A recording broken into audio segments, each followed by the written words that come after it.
Emek Hobi kanalından herkese merhaba. Uzun bir aradan sonra tekrar kanalıma hoş geldiniz arkadaşlar. Menekşe bebek bambaşka bir kıyafetle, çok şık bir kıyafetle karşınızda. Yapımı ve tasarımı yine tamamen kendime ait. Farklı bir ayakkabı modeli, farklı bir etek, bluz ve tokayla karşınızdayız. Çok şık olduğunu düşünüyorum.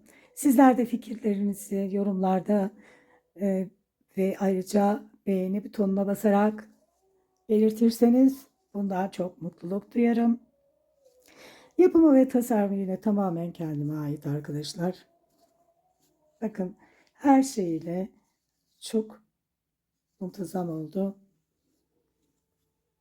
Malzeme listesini videoyu tıkladığınızda videonun altında daha fazlası diye bir yer var. Oraya tıkladığınızda orada bütün kullandığım malzemeleri belirteceğim. Tığ olarak 1,75 numara tığ kullandım. Bir de 0,95 milim bir tığ.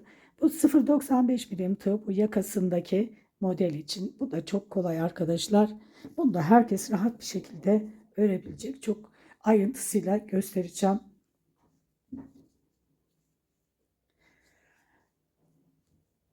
Bu videoda önce eteğinden başlayacağız. Daha sonra bu videoda eteği, ayakkabısı ve fiyongunu yapacağız. Sonraki videoda da bluzunu ve tokalarını yapacağız arkadaşlar. Şimdiden herkese kolaylıklar diliyorum. Eteğinden başlayalım. Lavanta rengiyle 25 zincir çekelim.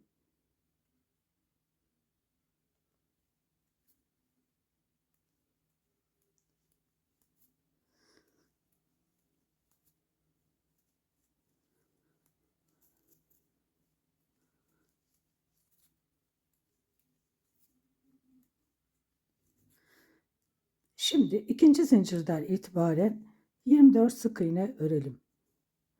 25 zincirin üzerine 24 sık iğne ördükten sonra bir zincirle dönüyorum ve şu alttaki ipi alttan yürüteceğim, biraz sonra da keseceğim. Şimdi bakın, arka lobdan öreceğim. 18 tane sık iğne öreceğim arka lobdan.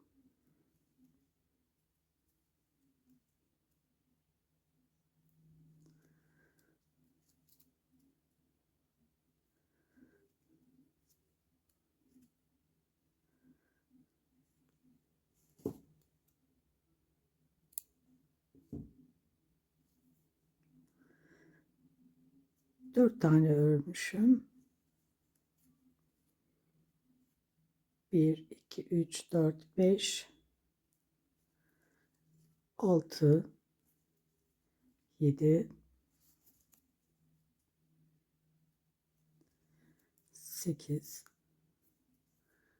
9 10 11 12 13 14 15 16 17 17 18. Şimdi bakın, tığda bir tane sık iğnem kaldı. Burada renk değiştiriyorum. Bu alttaki ipleri arkaya alıyorum ve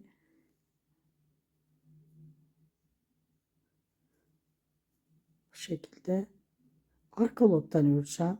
Şimdi ilk sık iğneden başlıyorum. Buradaki sarı ipi alttan yürüteceğim. 18 tane aşağıya kadar sık iğne öreceğim. Blok kısmından, yani arka lobdan.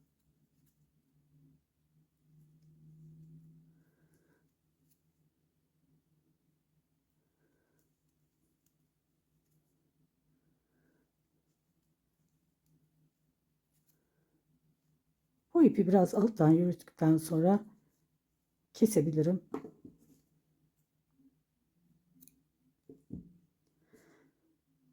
Şimdi toplam aşağıya kadar arka lobdan 18 sık iğne örelim.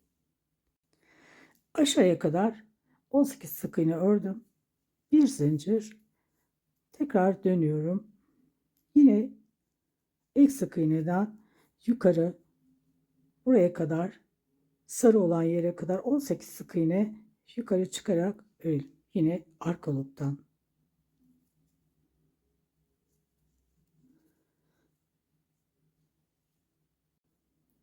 Yukarı 18 sık iğne ördüm yukarı çıkarak. Bakın sonuncuyu da ördüm. Şimdi tekrar bir zincir.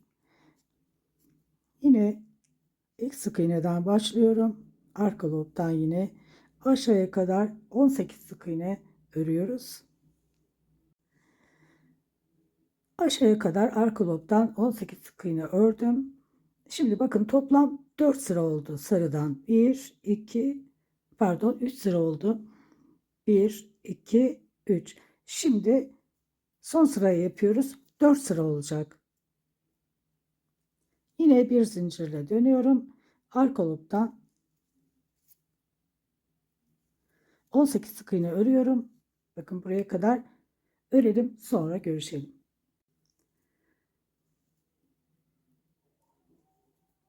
18.'yi örüyorum ve burada artık renk değiştireceğim. Bu ipi aşağıya alıyorum. Bakın bu ipi aşağıya alıyorum. Buradaki üstte kalacak şekilde ve tığımda bir ilmek kalınca renk değiştirdim. Şimdi bakın burada arkadaki sarı ipi şöyle çekiyorum arkaya doğru. Bunu böyle arkaya doğru katladım. Bakın burayı uzatmadan buradaki tek olan ilmeklerimiz vardı. Onları örüyoruz. Bakın 1, 2, 3, 4, 5, 6. Burası kalıyor şimdilik. Burayı örüyoruz. Yani toplam 18 tane olacak. Bir tane ördüm. 2, 3, 4, 5, 6, 7, 8, 9, 10,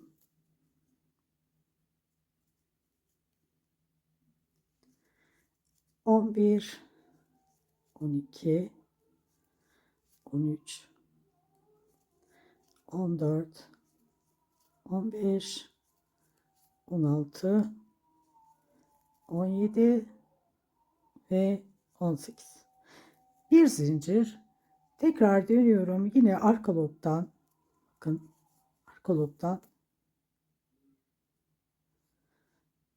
arka lobdan 18 tane örelim, sonra görüşelim. 18 tane arka lobdan sık iğne ördüm. Yani 18. örüyorum şimdi. Bakın 17 tane ördüm. 18. örüyorum. Bu bakın bu tarafta, yani bu tarafta kalıyor içte. Şimdi 6 tane sık iğne öreceğim. Bakın burada 6 tane sık iğnem vardı. Burada devam ediyorum. 18 tane örmüştüm. 18 sayıyoruz. 19, 20, 21, 22, 23, 24. Bir tane zincir. Dönüyoruz. Yine arka lobdan örüyorum. Bakın 1, 2, 3, 4, 5, 6, Şimdi bakın burayı görünüyor. Bakın şimdi buradaki arka lobları çalışacağız. 6 tane lavantadan ördüm. Şimdi yine yedinciyi bu ilk sık iğneden arka lopundan birleştiriyorum. Sık iğne örüyorum. Bakın 7. ördüm. Şimdi yine arka loblardan aşağıya doğru iniyorum. Toplam 24 sık iğne olacak. Şimdi 7, 8, 9, 10, 11, 12, 13, 14, 15, 16, 17, 18, 19, 20, 21, 22, 23, 24. Şimdi tekrar bir zincir. Yine arka lobda yukarı çıkıyorum. Ama 18 tane öreceğim. Bir tane ördüm. 2, 3, 4, 5, 6, 7, 8, 9, 10, 11, 12, 13, 14, 15, 16, 17, 18. Şimdi bakın aşağıya alıyorum bu ipi ve sarıyla devam edeceğim. Tığımda bir tane ilmeğim vardı.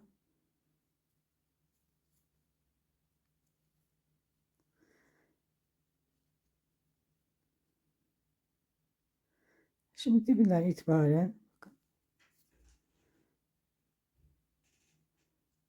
18 tane sık iğne aşağıya doğru ineceğim. 2 tane var. 3, 4,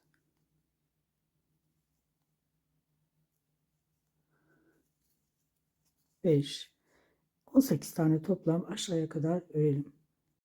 Aşağıya kadar 18 tane örecektim. Şimdi 17 tane ördüm. 18.yi birlikte örelim. Bir zincir. Şimdi yine ilk sık iğneden başlıyorum. Yukarı 18 tane örelim. 18.yi örüyorum. Bakın yukarı çıktım. Şimdi bir tane zincir. Yine ilk sık iğneden itibaren aşağıya doğru 18 tane öreceğim arka lobdan. Sonra tekrar bir zincir. Yine arka lobdan öreceğim. Yukarı çıkacağım. Yani toplam 18 tane sık iğne 4 sıra sarı örmüş olacağım. Bakın 1, 2. Bu ikincisi. Şimdi aşağıya ineceğiz. Arka lobdan. Sonra tekrar bir zincir çekeceğiz. Yine arka lobdan öreceğiz. 4 sıra 18 sıra sarı renk örmüş olacağız. 4 sırayı tamamlayalım, sonra görüşelim. 1, 2, 3, 4. Bakın 4. sırayı da tamamladım. Bu sarı ipi aşağıya alıyorum. Yine aynı şekilde arkadaşlar. Burayı nasıl yapmıştım? Burayı da aynı şekilde yapacağım. Şimdi bakın yine arkadaki sarı ipi çekiyorum ve şurayı büküyorum. Buradaki arka lob tek kalan arka lobu örmüştük. Tek kalan ilmekle çalışacağız. Aşağıya ineceğiz şimdi bakın. 18 tane örüyoruz. Aşağıya kadar 18 tane ördüm. Şimdi bir zincir, ilk sık iğneden yine aynı şekilde örüyorum. Arka lobdan 18 tane buraya kadar örelim, sonra görüşelim. Yukarı 18 tane çıkıyorum. 18 tane sık iğne örerek, bakın sonuncuyu da ördüm. 18. Şimdi 24'e tamamlayacağım. Burada da 6 tane vardı, bakın 6 tane. Artık burası tamamlandı. Bakın 4 sıra lavanta, 4 sıra sarı.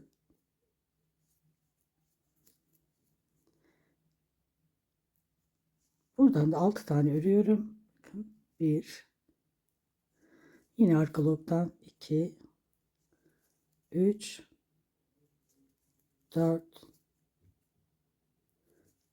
5, 6, tekrar bir zincir,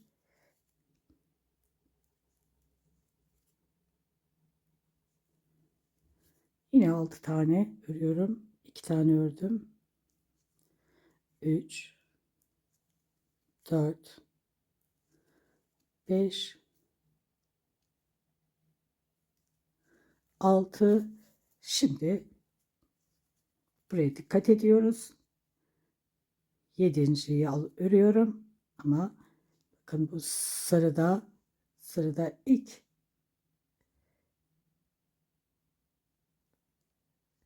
bakın burada görünüyor. Şöyle göstereyim.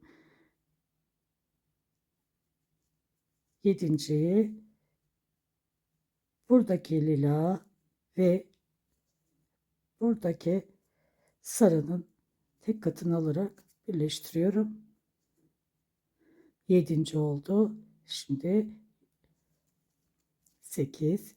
Yine tek katlar çalışıyoruz. Arka lobdan toplam 24 sık iğne olacak. 6 burada. 7'yi karşıyla birleştirdik. 7, 8, 9. Buraya kadar toplam 18, 24 sık iğne olacak. 24 sık iğne örelim, sonra görüşelim. 24 sık iğneyi tamamladım. Aşağı inerek bir zincir. Şimdi yine arka lobdan devam ediyorum. 18 tane öreceğim. Lavantadan, bu renkten 24 tane ördüm. Sonra 18 tane örünce sarıya geçiyoruz. Sizle birlikte bir tane daha sarı yapacağım arkadaşlar. Bu şekilde model devam ediyor.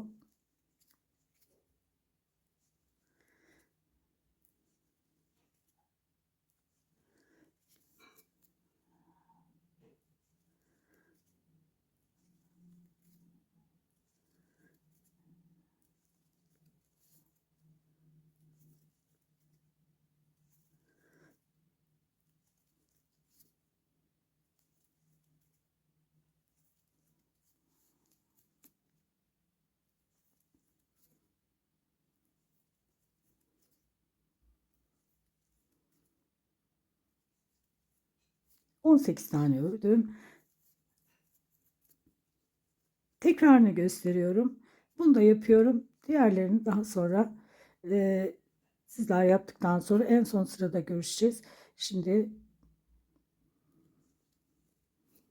sarı renge geçiyoruz. 4 sıra sarı renk yapalım. 1, dönüş 2, 3, yukarı çıkarken 4. 4 sıra yapalım, sonra görüşelim. Hep arka loblardan örüyoruz. Şimdi renk değiştiriyoruz yine. Bakın 4 sırayı tamamladım. Sarıda 4 sıra, 1, 2, 3, 4. Şimdi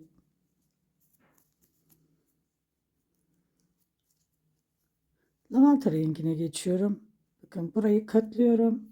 Sarıyı çekiyorum aşağıya doğru. Şimdi buradaki kalan tek ilmekleri çalışacağız.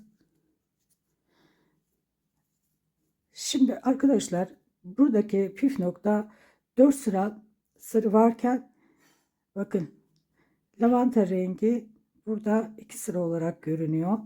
Yani buraya kadar 2 sıra. Şimdi bu rengi, lavanta rengini 4 sıraya tamamlıyoruz. Yani 4 sıra lavanta, 4 sıra sarı olmuş oluyor.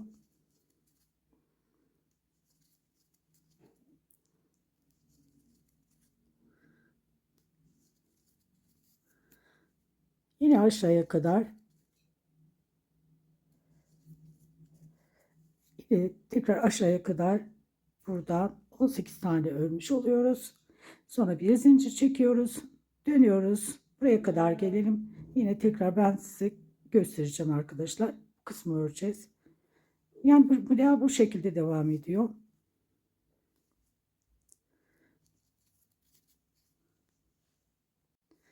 Aşağıya kadar indim. 18 tane ördüm. Bakın şuradan itibaren. Şimdi tekrar bir zincir ve arka lobdan buraya öreceğiz. 18. Bir de bakın buradaki 6 tane sık iğnemiz vardı. Yine bunları da arka lobdan örelim. Sonra görüşelim. Şimdi bakın 18 tane ördüm. Burayı tekrar gösteriyorum. Ve arka lobdaki bu kısmı örüyorum. Bakın 4 sıra lavantayı tamamlamış oldum. Toplam 24 sık iğne oldu.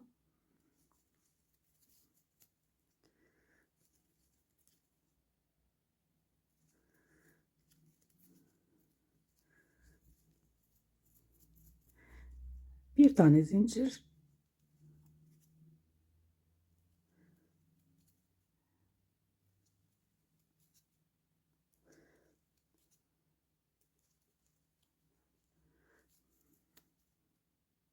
6, 7.'yi yine arka lobdan örüyoruz. Ama buradaki bakın ilk sık iğnenin arka lobundan birleştiriyorum. Sıkıca. Şimdi devam ediyorum. Aşağıya doğru iniyorum. Bakın modelimiz bu şekilde çok güzel bir şekilde devam ediyor. Böyle arkadaşlar. Aynı şekilde yine yapıyoruz. Bakın burada şimdi lavantadan 24'e tamamlayacağız. Model bu şekilde devam ediyor. Lastik 6, geri kalan kısım 18. Şimdi lastiği yaptım. Burayı 18 tane lavanta renginden, arka lobdan, hep arka loblardan çalışıyoruz. Sonra yukarı çıkacağız. 18 tane öreceğiz. Sonra sarı renge gideceğiz. Sarıdan 15 parça yaptıktan sonra bakın 1, 2, 3, 4, 5, 6, 7, 8, 9, 10, 11, 12, 13, 14, 15. 15 parça yaptım. Bakın 16. parçada 16. parçada 3 sıra sarı yaptıktan sonra ipimiz aşağıda kalıyor.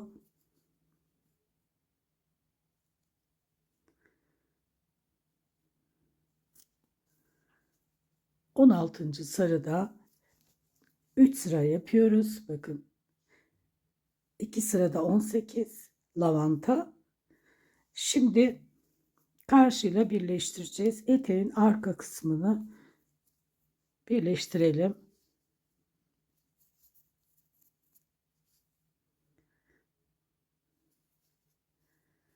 Tam şu şekilde denk getirelim. Başlangıç kısmı bakın burası.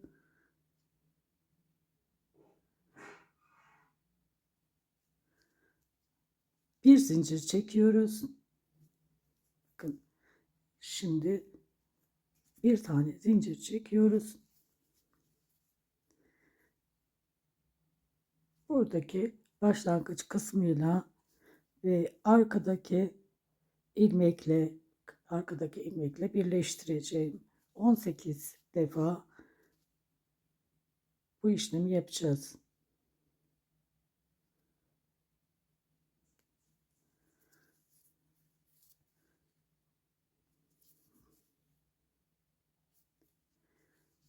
Yine blok kısmından öreceğiz.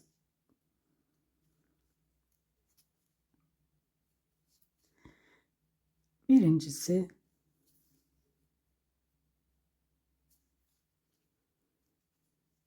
2,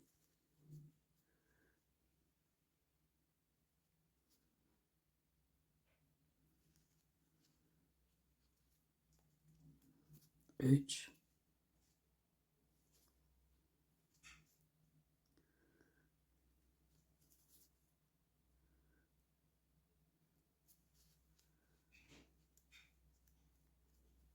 4, kaydırmadan birleştirelim. 1, 2, 3, 4, 5,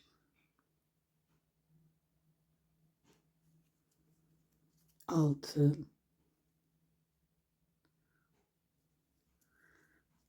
7,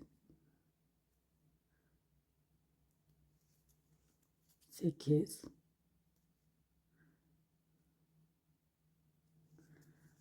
9,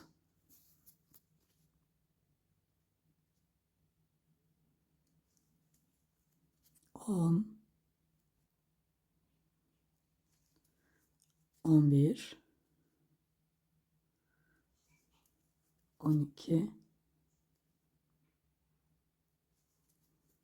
13, 14, 15,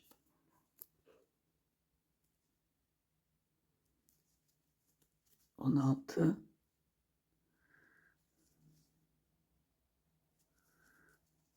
17,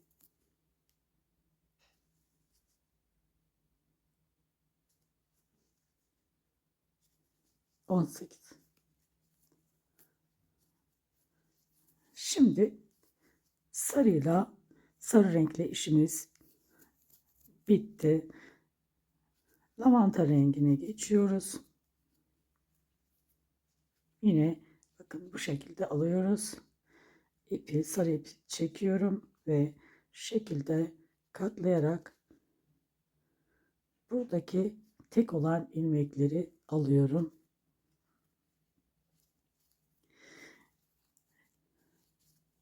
Şimdi buraya kadar zaten model bu kadar yaptıktan sonra, yani 15 tane sarı ördükten sonra modeli kavramış oluyoruz. Burası da çok rahat bir şekilde, burayı da çok rahat bir şekilde birleştiriyoruz.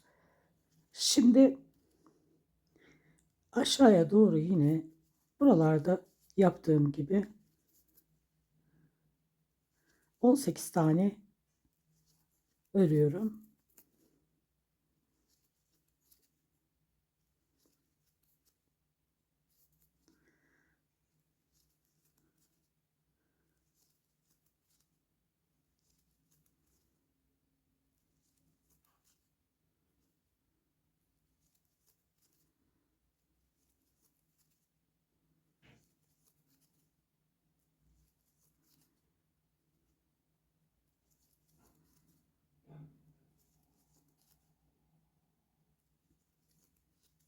Bir zincir yukarı çıkıyoruz, yine arka lobdan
Şimdi 18 tane sık iğne ördüm ve buradaki 6 tane lastik olan kısmı örüyorum şimdi.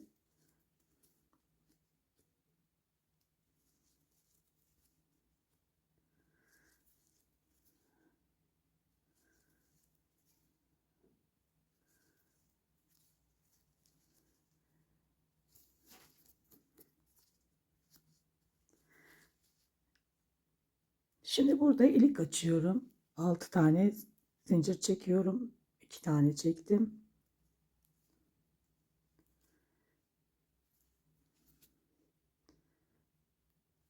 Buradan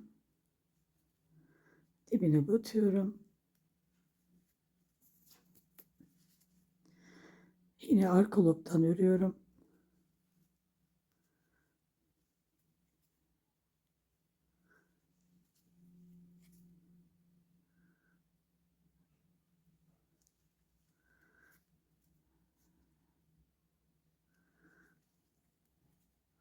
Beş tane de arka lobdan ördüm. Bir tane burada dibine battım. Yani ilk sık iğneye battım. Arka lobdan değil. İlik açarken. Sonra da 5 tane rulo ördüm. Ve bakın buradaki ilmeği alıyorum. 5 tane ördüm. 5 tane ördükten sonra altıncıyı yine arka lobdan alıyorum.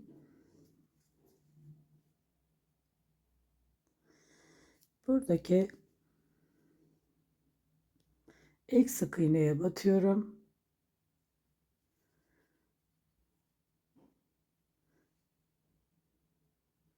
Ve onun üstündeki bakın ilk sık iğneye batıyorum. Dibine değil onun üstündekine batıyorum. Bu şekilde.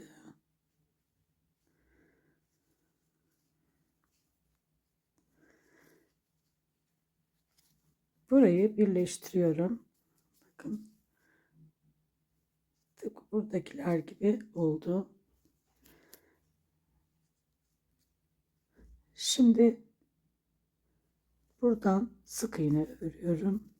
1 2 3 4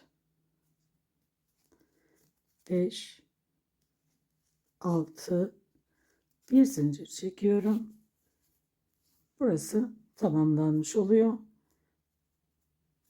İpimi koparıyorum.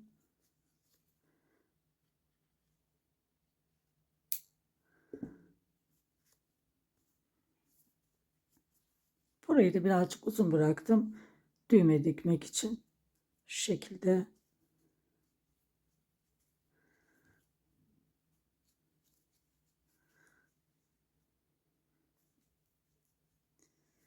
Arkadaşlar burayı birleştirmeden önce ütüleyebilirsiniz.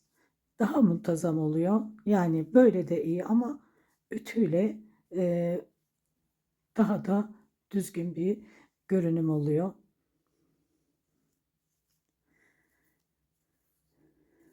Artık sarı ipi de koparabiliriz. Birazcık uzun koparıp şöyle bunu da iğne ile içeriden gizleyelim. Eteğimizin modeli böyle. Çok zarif bir etek oluyor. Bakın her tarafı da aynı şekilde.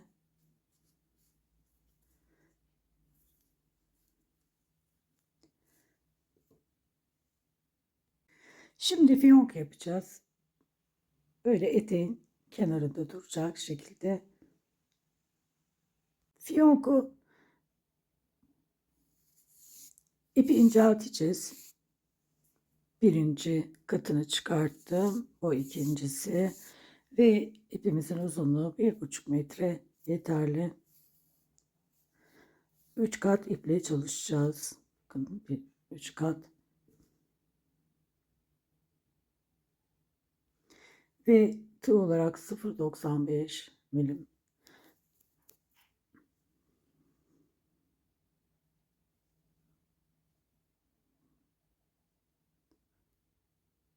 12 tane zincir çekiyorum. Bu birincisi.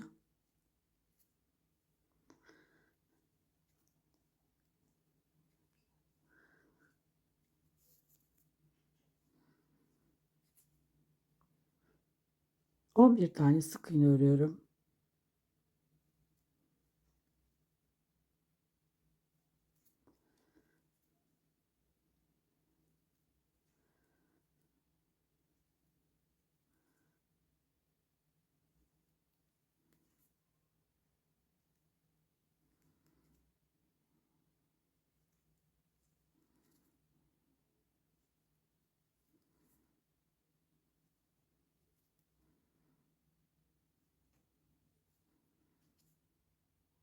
Şimdi bu ipi alttan yürüteceğim. Bir zincir.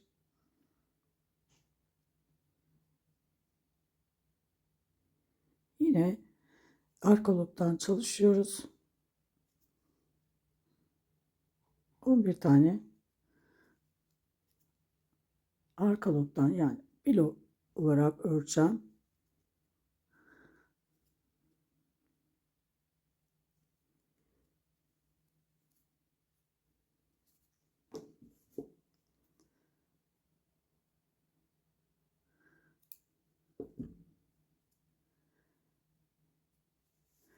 Kaç sıra yaptığımıza bakalım. 1, 2, 3, 4, 5, 6 sıra. 6 sıra örelim yine. Bakın 11 tane hep arka lobdan alarak köşelerde bir zincirle dönüyoruz. 6 sıra örelim.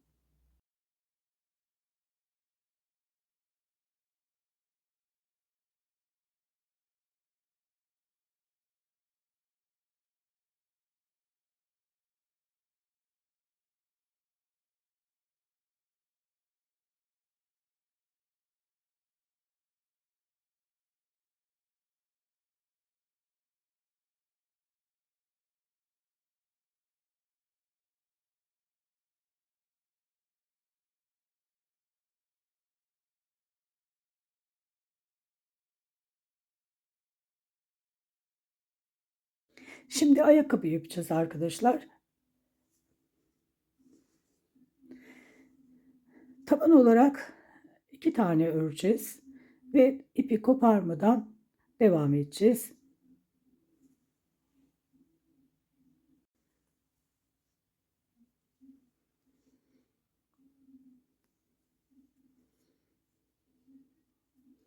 Dokuz zincir çekiyoruz.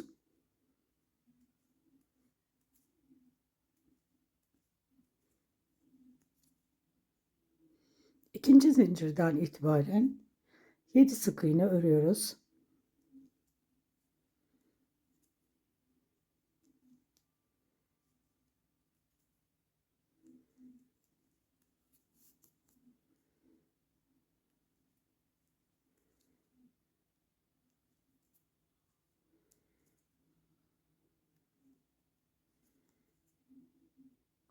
Son zincire 3 tane sık iğne örüyorum.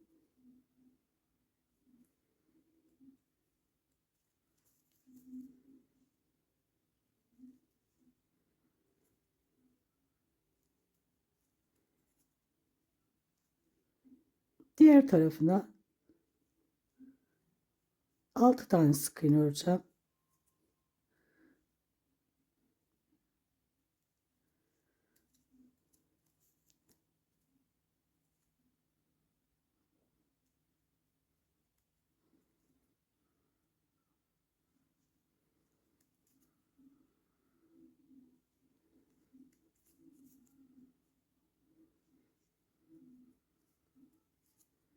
Ve son zincire 3 tane sık iğne öreceğim. Son zincirin içerisine bir tane ördüm şimdi.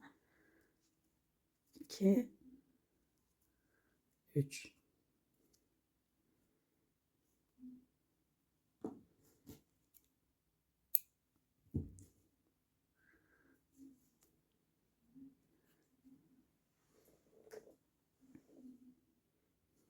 Buraya işaretimi koyuyorum. Sonra işareti kaldıracağız. Şimdi bakın ilk sık iğneden artırma yapıyorum. İlk sık iğneye batarak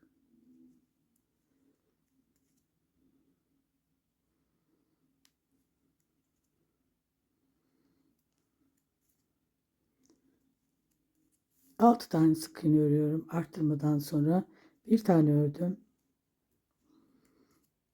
2, 3, 4, 5, 6 ve peş peşe 4 tane artırıyorum. Birinci artırmam,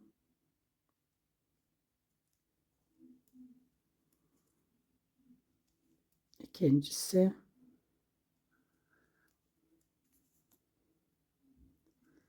üçüncüsü, dördüncüsü. Şimdi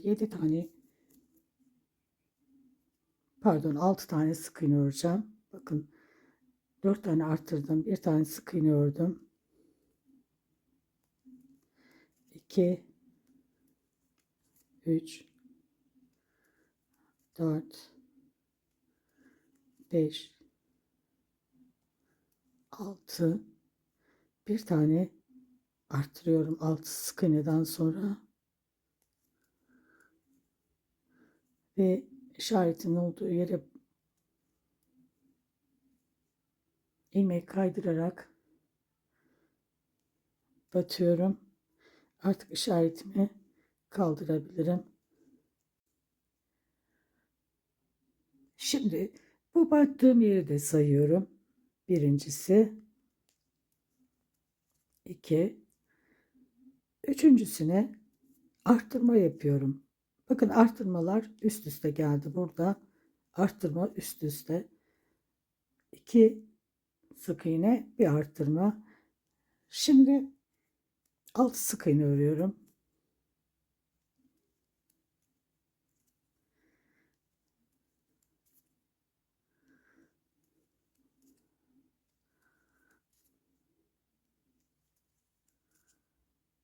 Bir tane arttırıyorum.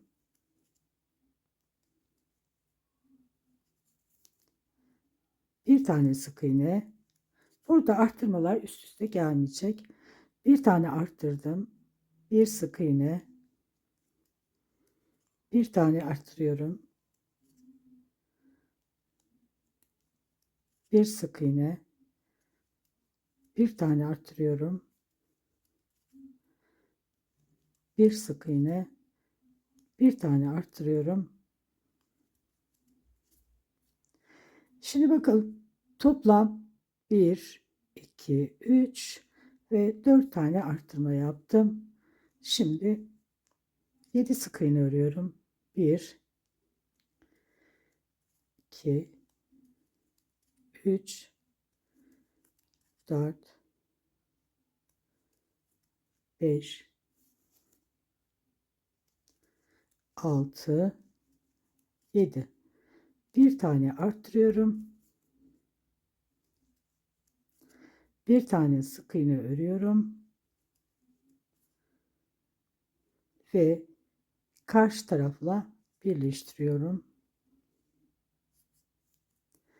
Bir zincir. İpi koparmıyorum arkadaşlar. Toplam 31 sık iğnemiz oldu. Aynısından bir tane de lavanta renginden örüyoruz. Ve sonra görüşürüz. Şimdi arkadaşlar bakın ikisini de düz yüzleri dışa bakacak şekilde tuttuk. Ters yüzleri içeride kaldı ve yeşil altta. Lavanta rengi üstte kalacak şekilde tuttum. Buradaki yine ipimizi koparmıyoruz. İkisine bir zincir çekip bakın bir zincir burada çekmiştik. Bir zincir de üstteki renkte. Şimdi buradaki ilk sık iğne ile bakın bunun tek katını alıyorum. Üsttekini de normal birleştiriyorum şu şekilde. Üsttekinin tek katını almıyorum.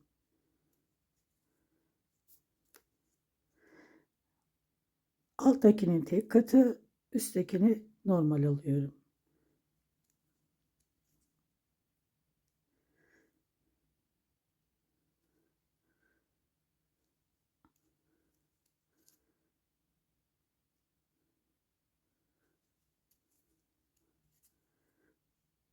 Bu şekilde sıra sonuna kadar, buraya kadar örelim.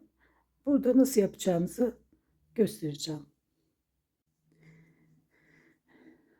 Sıra sonuna geldim.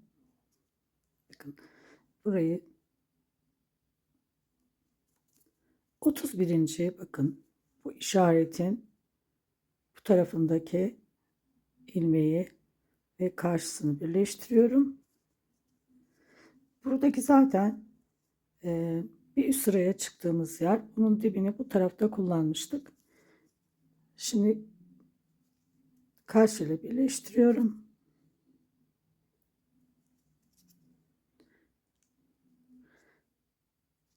Bir üst sıraya çıkıyorum. Bir zincir dibine batarak toplam 31 tane sık iğne üst sıra örelim. Sonra görüşelim. Şimdi bir sıra ördük. Bundan sonra 3 sıra örüyoruz ve toplam 4 sıra olacak. 4 sıra 31 sık iğne ördüm. 1, 2, 3, 4. Şimdi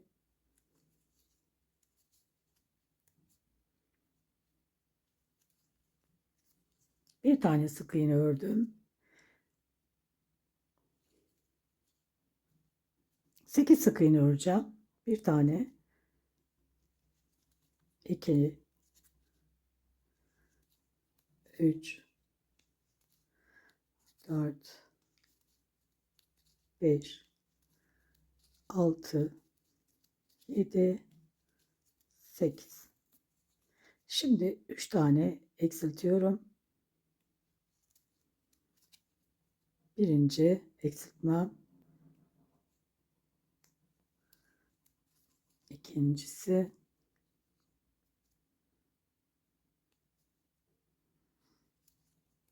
Üçüncüsü. Şimdi 3 tane sık iğne örüyorum. Birincisi. 2, 3. Şimdi 3 tane yine peş peşe eksiltiyorum. Birinci eksiltmem. İkincisi. Üçüncü eksiltmem. Şimdi 3 tane sık iğne örüyorum. Bir tane ördüm. 2, 3. Bu sol ayakkabı oluyor. Şimdi ayakkabının bu kemer kısmı bu tarafta olacak. Şimdi 2 tane sık iğne ördüm. 20 taneye tamamlıyorum.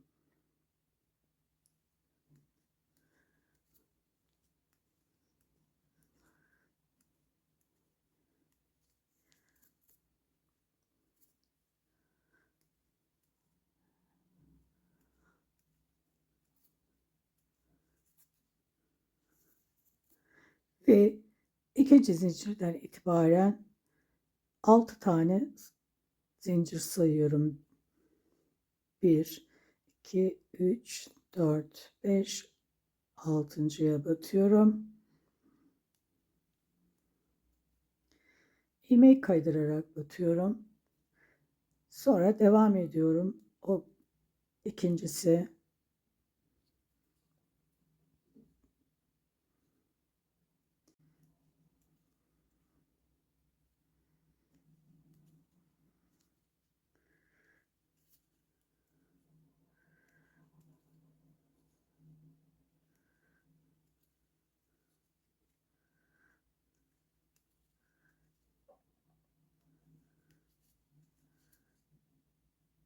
...20 tane zincir çekmiştik ve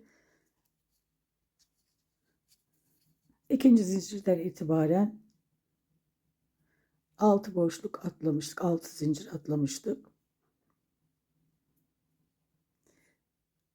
Şimdi 14 tane ilmek kaydırdım ve devam ediyorum. Bakın,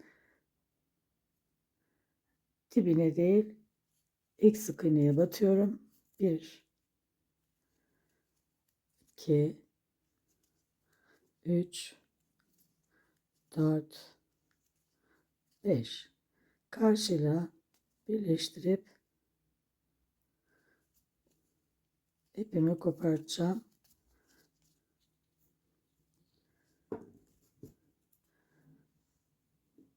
Birazcık uzun koparıyorum. Bu ipi değerlendireceğim. Buradan gizleyerek burada ilik açmak için, pardon, düğme dikmek için. Bu sol ayakkabı oluyor. Şimdi sağ yapacağız ama önce bunu bitirelim. Öncelikle bu yeşil olan ipimizle kullanıp ipi keselim. Bakın biz zincir çekip burada ipi bırakmıştık. Şimdi bakın buradaki ilmekleri, burada tek olan ilmekleri almıştık. Ama öncelikle pardon, ayakkabının yönünü aşağıya doğru çevireceğim. Burası daha muntazam oluyor. İstediğimiz görüntüyü elde edebilmek için aşağıya çevirmek zorundayım. Buradan başlıyorum.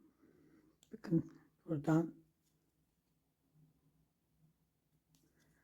sık iğne öreceğim ama sıkmadan. Buradaki tek olan ilmekleri kullanmıştık daha önce ve bakın diğer kısmı aşağıda kaldı. Tek olanları kullanmıştık. Şimdi bakın 2 tane ördüm. Toplam 31 tane olacak. Bu şekilde. Zaten görünüyor arkadaşlar. Bakın battığımız hemen görünene sık iğne yapıyoruz. Bakın rahatlıkla görünüyor tek olanlar. Bunlara sıkmadan sık iğne örüyorum.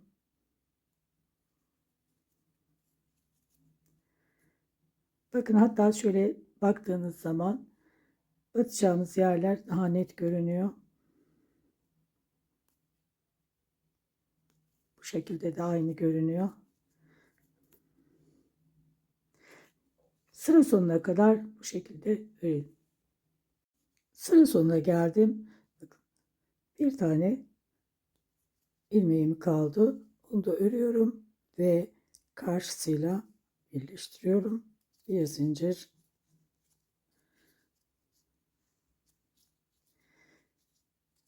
Görüldüğü gibi bu taban kısmı gayet sert oluyor ve plastik bir parça koymaya gerek kalmadan güzel bir şekil alıyor. Şimdi bu ipimizi koparalım. Bunu da iğne ile bu iki taban arasına içeriden yerleştirelim. Şimdi ön kısmını yapacağız. Bu ön kısmı için 1 metre kadar ip koparıyorum ve tek katını atıyorum, kullanmıyorum. Diğer katıyla çalışacağız.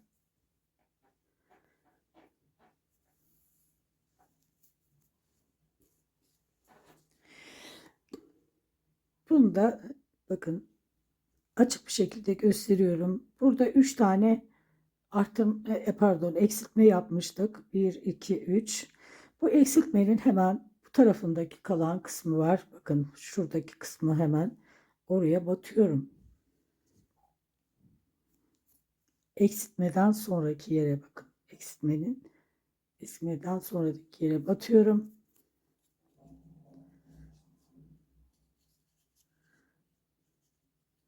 Bu ipi biraz alttan yürüteceğim.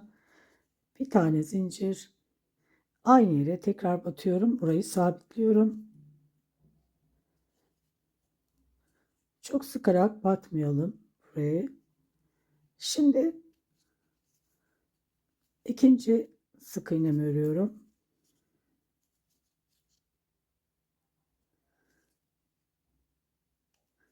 Üçüncüsünü örüyorum.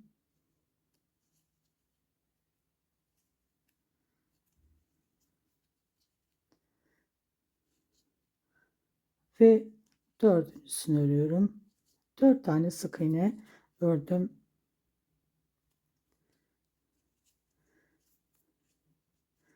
Şimdi bir tane zincir çekiyorum ve bu ipi uzatarak çekiyorum. Şimdi buradakini artık kesebilirim.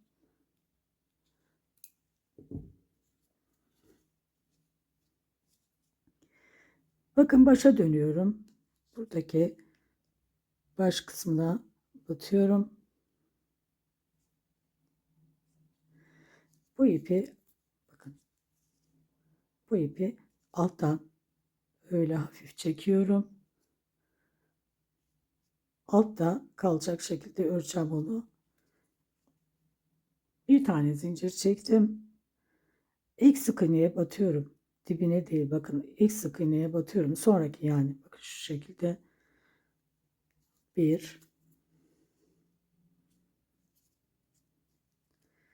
iki ve üç.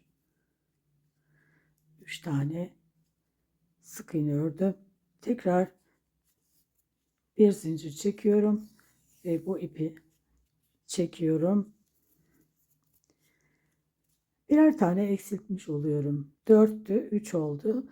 Şimdi tekrar başa dönüyorum. Battığım yer belli. Tekrar bu ipi yine alttan yürüteceğim. Hafif çekiyorum. Bir tane zincir ve yine ilk sık iğneye batıyorum. Bakın sonraki sık iğne, yani bunun dibine değil. Hep bu şekilde bir tane ördüm. 2 ilmek sayım 2'ye düşünce burada artık eksiltme yapmıyorum. Bir zincir, birer zincir çekerek dönüyorum. 2 tane sık iğne örüyorum. Her dönüşümde bir zincir ve dibine batıyorum. 1, 2,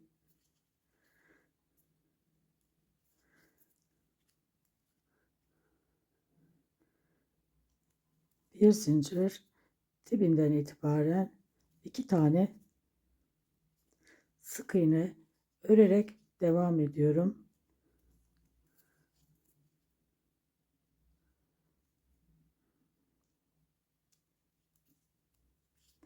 5 sıra örmüş olacağım. Şimdi sayıyorum. 1, 2, 3, 4 olmuş. 5 tane olana kadar, 5 sıra olana kadar örüyorum.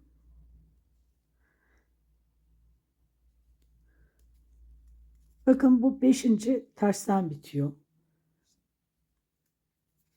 Şimdi bunu artık çekiyorum. Bakın şu şekilde içeriden dikeceğim. Nasıl dikileceğini göstereceğim. Bakın şu şekilde burada bir sıra kalıyor. Hemen şunların üstünden dikiyorum. Onu da göstereceğim. Şimdi bakın, burada bir sıra kalana kadar bu şekilde tutuyorum.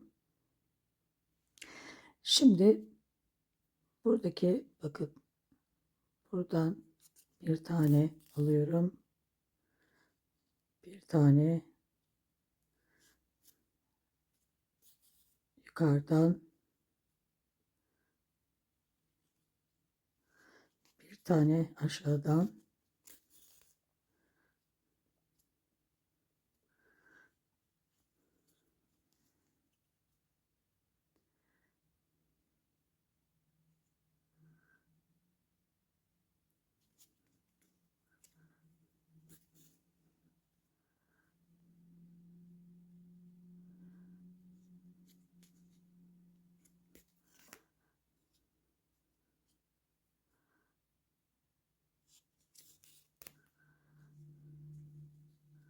böyle düzgün bir şekilde diktikten sonra artık ipimizi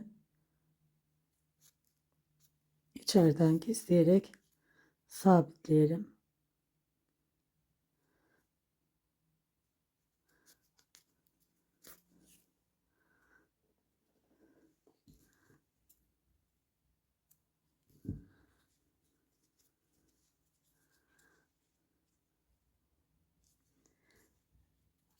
Buradaki boşluğu, bakın burada boşluğumuz var.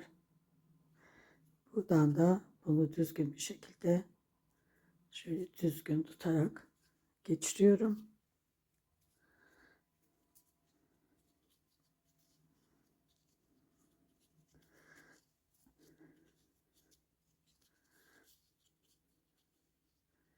Ayakkabımız böyle. Buraya da düğme dikeceğiz. Bu sol ayak. Bu ipi de ince bir küçük bir düğme dikeceğim için bu ipi inceltmem gerekiyor. Yani 2 katı yeterli düğme dikmem için.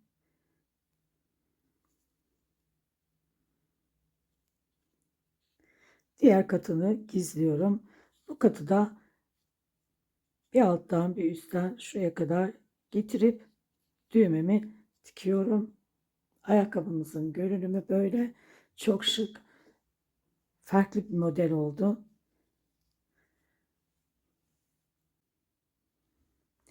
Şimdi sağ ve sol arkadaşlar buraya kadar aynı örülüyor. Yani 1, 2, 3, 4. 4 sıra 31 sık iğne örmüştük. Burada da öyleydi. Bundan sonra bakın şimdi bunun eksiltmeleri, bu sağ ayakkabı eksiltmeleri farklı olacak.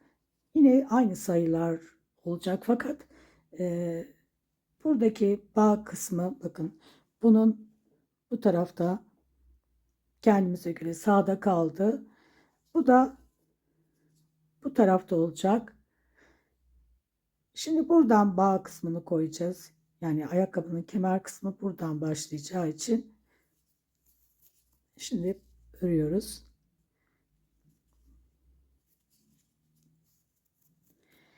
6 tane sık iğne öreceğim. Bakın bir tane ördüm. 2, 3, 4, 5, 6. Şimdi 20 tane zincir çekiyorum. Bir tane çektim.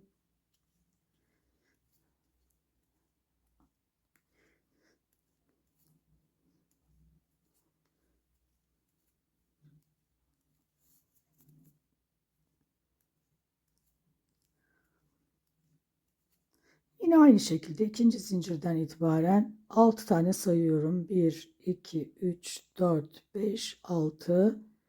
Altıncıya ilmek kaydırarak batıyorum. Bu battığımı da sayıyorum. 14 tane ilmek kaydırmış olacağım buraya kadar.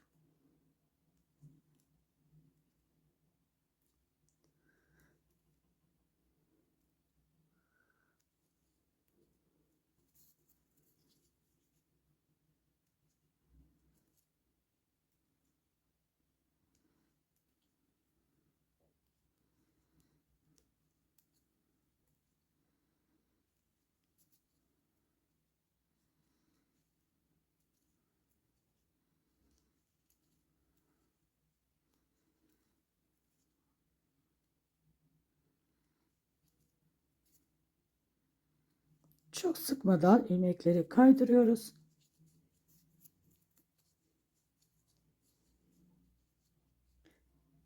Şimdi 2 tane sık iğne örüyorum. 1, 2. İlk sık iğneden başlayarak örüyorum. Ve 3 tane eksiltiyorum. 1, 2, 3. 3 tane eksilttim. Şimdi 3 tane sık iğne örüyorum. 1, 2, 3. Tekrar 3 tane eksiltiyorum. 1, 2, 3. 3 tane eksilttim. Şimdi sık iğnelerime devam ediyorum. 2 tane ördüm. 3, 4, 5, 6, 7, 8 ve karşıyla birleştiriyorum. Bir zincir,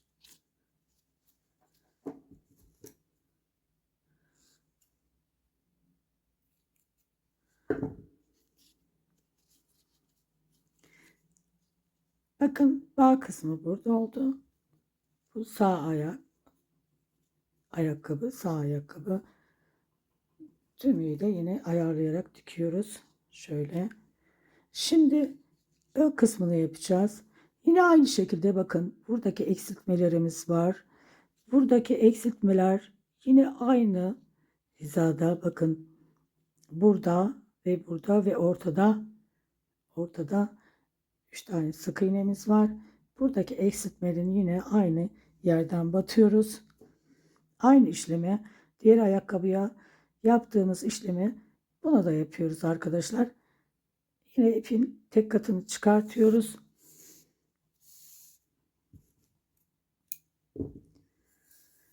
Bir metre kadar yeterli. Bu ayakkabıyı da aynı şekilde bakın, bu eksiltme en sondaki, yani şuradan başladığımız zaman 1, 2, 3 yine aynı şekilde yapıyoruz. Yani bu tarafından bakın, eksiltmenin üstündeki değil, bu taraftan batıyoruz. Videoyu başa alarak tekrar bunun nasıl yapıldığını tekrar izleyebilirsiniz. Açık bir şekilde göstermiştim, net bir şekilde.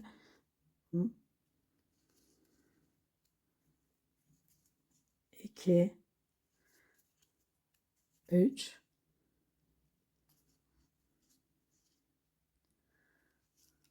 4, bir tane zincir, bu ipi uzatıyoruz.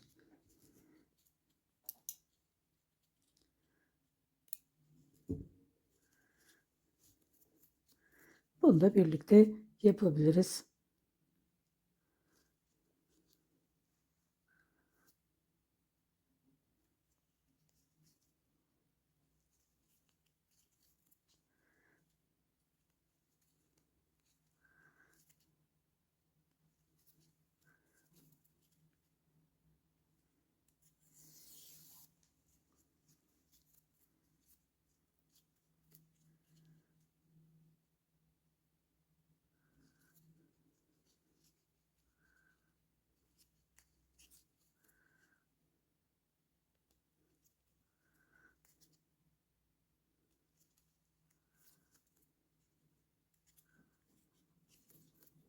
İki tane kalınca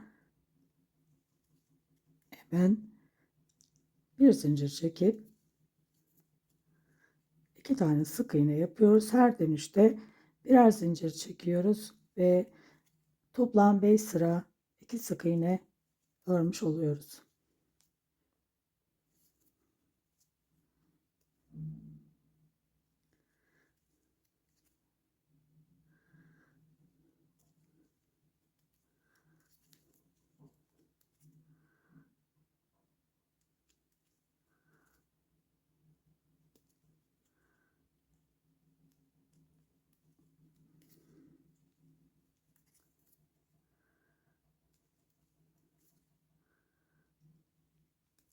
Buradan tersten bitiyor bakın. 5. sıra bir zincir. Ayakkabı yapımımız da bu kadar. Görüldüğü gibi çok farklı bir model ve şık bir model oldu. Eteğini bitirdik. Ayakkabısı tamam. Sonraki videomda gömleğini ve tokalarını yapıyoruz. Görüşmek üzere. Hoşça kalın.